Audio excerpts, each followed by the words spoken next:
Have you ever found yourself nodding along politely while a friend, overcome with automotive passion, starts spouting a stream of words that sound vaguely like English but make absolutely no sense? Phrases like, dropped a new mod on the sleeper, did a burnout in the beater. You stand there, a gentle smile fixed on your face like you've stumbled into a secret society where you've forgotten the password. It's a peculiar sort of social exclusion, isn't it? You want to share in their excitement, but the language barrier is as solid as a brick wall. You're left feeling like a lost tourist with a useless phrasebook. This happens to the best of us. Cars are more than machines for getting from point A to point B. For many, they are a passion. For many, they are a hobby. For many, they are a form of self-expression. Like any dedicated global community, birdwatchers, model train enthusiasts, car lovers have their own dialect. It's a shorthand for complex ideas and shared experiences. But here's the good news. It's not as complicated as it sounds.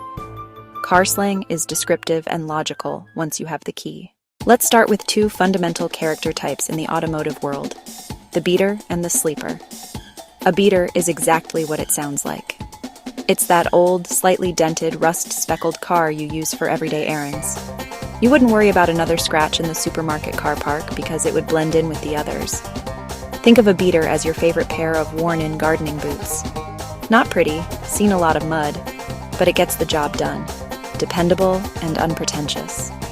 The automotive equivalent of a loyal old dog, a bit scruffy, maybe smells funny but always there. Its value isn't in shine or speed, but in unyielding utility and freedom from worry. It's a tool, first and foremost. Now let's turn to its far more cunning cousin, the sleeper. A sleeper looks ordinary, maybe like a beater, but hides a secret, astonishing power. On the outside, it could be a boring family saloon or an unassuming old estate car. No flashy spoilers, no loud paint jobs to give it away. Beneath that bland exterior, a heavily modified engine, upgraded suspension, performance brakes. It is the ultimate automotive surprise. Like a quiet librarian who's secretly a martial arts master. A private joke between owner and machine, waiting for the perfect moment. Now for some noise. You've almost certainly heard a car revving its engine.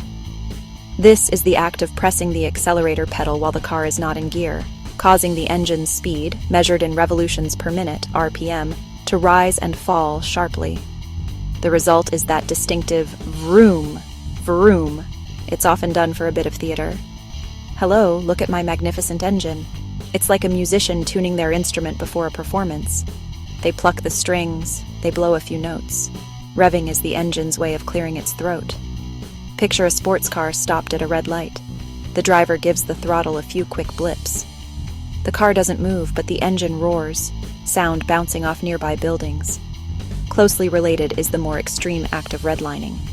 On the tachometer, there's a section at the very top marked in red. To redline is to push the needle into that red zone, holding the accelerator down. The engine screams, frantic, high-pitched, producing max power, like a sprinter pushing for the finish line. Thrilling, but not sustainable for long.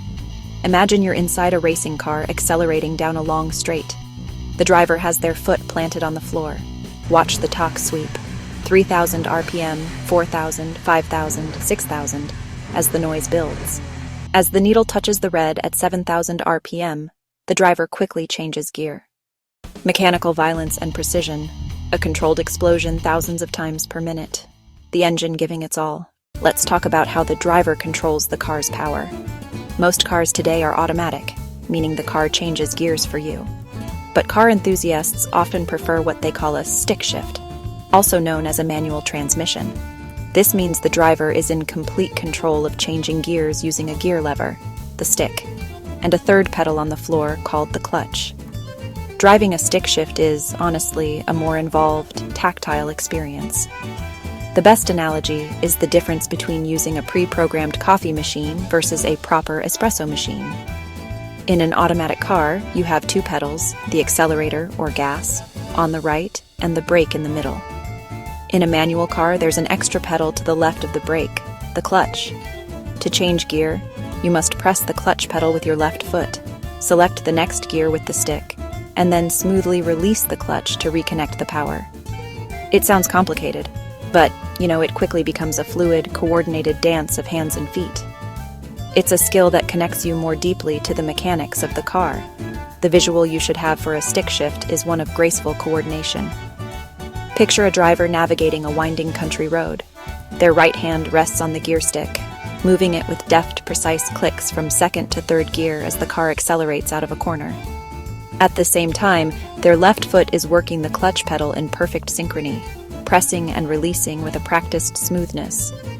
Their right foot modulates the accelerator, feeding in the power at just the right moment. It's not just driving, it's a physical conversation with the machine, a rhythm of movements that feels incredibly satisfying when you get it right.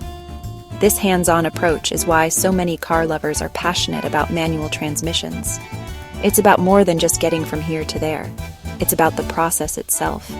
It demands your full attention and rewards you with a greater sense of connection and control over the vehicle. Now for some of the more theatrical and, frankly, juvenile things you can do with a car. First up is the burnout. This is the act of keeping the car stationary while spinning its drive wheels at high speed. The friction between the rapidly spinning tires and the stationary road surface generates heat, causing the rubber to smoke and leave black marks on the pavement. The simplest analogy is rubbing your hands together very quickly to warm them up. It serves no practical purpose other than to create a massive cloud of tire smoke and a lot of noise. Slightly more sophisticated, but born from the same family of tire shredding antics, is the donut. A donut is when a driver rotates the car in tight circles while maintaining a burnout, causing the rear of the car to swing around the front. The end result is a perfect, circular black mark left on the tarmac. Think of it like an ice skater performing a spin. The skater uses their body to initiate and control the rotation. A driver uses the steering wheel and throttle to get the car spinning in a controlled circular drift. The driver expertly balances the throttle and steering to hold the car in a continuous, graceful spin. Smoke pours from the tires as the car pirouettes on the spot, drawing a perfect circle on the ground with its burnt rubber. It's a display of car control that is part science, part art, and completely pointless in the most glorious way possible. A jubilant crowd reaction, playful celebration at a car stunt. It's a car dancing, leaving its signature on the pavement. These stunts are theatrical and dangerous. They belong in controlled environments with experienced drivers. Behind the spectacle, drivers study telemetry and technique. Next up, how people personalize their four-wheeled friends. Once someone gets a car they like, the next step for an enthusiast is often to start changing it. This is where you'll hear the term mods, which is simply short for modifications. A mod is any change made to a car to alter its appearance, performance, or handling from how it was when it left the factory. This can range from something as simple as putting on a new set of wheels to something as complex as completely rebuilding the engine. Think of it like customizing your home. You might start by painting a wall a different color, then change the furniture, and eventually knock down a wall. Each change makes it more uniquely yours. Mods fall into two main categories: performance and cosmetic. Performance mods are all about making the car faster, handle better, or sound louder. Cosmetic mods are changes like adding a body kit, applying a vinyl wrap, or installing different lights. Performance mods are like wearing running shoes to go faster, while cosmetic mods are like wearing a stylish hat just because you like the way it looks. Tuning is a specific type of performance mod that usually refers to adjusting the car's engine control unit, or ECU, which is essentially the engine's brain. From the factory, a car's engine is programmed with a standard set of instructions that balances performance, fuel economy, and emissions. Tuning involves rewriting these instructions to prioritize performance. This is like changing the settings on your television. You can use factory presets or go into advanced menus and tweak brightness, contrast, and color. With a few clicks of the mouse, the tuner carefully adjusts parameters like fuel delivery, ignition timing, and turbo pressure. There's no physical change to the car, but the result is a vehicle that feels more awake, more responsive, and noticeably quicker. It's a digital modification that can completely transform the car's personality. Whether it's for looks or lap times, mods let owners express themselves. Ready for your membership card? Let's finish with a short recap. And there you have it. You've just completed a whirlwind tour of the weird and wonderful vocabulary of the car world. Terms like beater, stick shift, burnout, mods are no longer mysterious code words from a secret club. You can now picture the humble, dented beater on its daily mission. Understand the quiet menace of a sleeper. Appreciate the noisy drama of a redlined engine, and recognize the skill involved in a perfectly executed donut. You have been given the keys to a new realm of conversation, one that was previously locked away behind a barrier of jargon. The point of all this isn't to turn you into a grease-stained mechanic overnight. You don't need to rush out and buy a project car or learn how to tune an ECU on a laptop. When your friend excitedly tells you they're saving up for some mods for their car, you can now ask, "Oh, brilliant.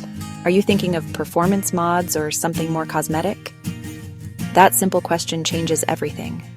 This newfound knowledge is a bridge. It allows you to connect with people over their passions. Car culture, for all its noise and smoke, is fundamentally about community. It's about shared experiences on the open road. It's the satisfaction of improving a machine with your own hands and the simple joy of a spirited drive. By learning a little of the language, you are not just decoding slang. You are gaining access to that community. You are showing that you are interested, that you care, and that you're willing to meet them in their world. So go forth with your new vocabulary. Be brave. The world of cars is a vast, fascinating, and deeply human place, full of character, drama, and personal expression. It's a world where a rusty old hatchback can be a beloved beater, and a boring saloon can be a terrifying sleeper. Understanding the slang is your entry ticket. Welcome to the club. We're happy to have you.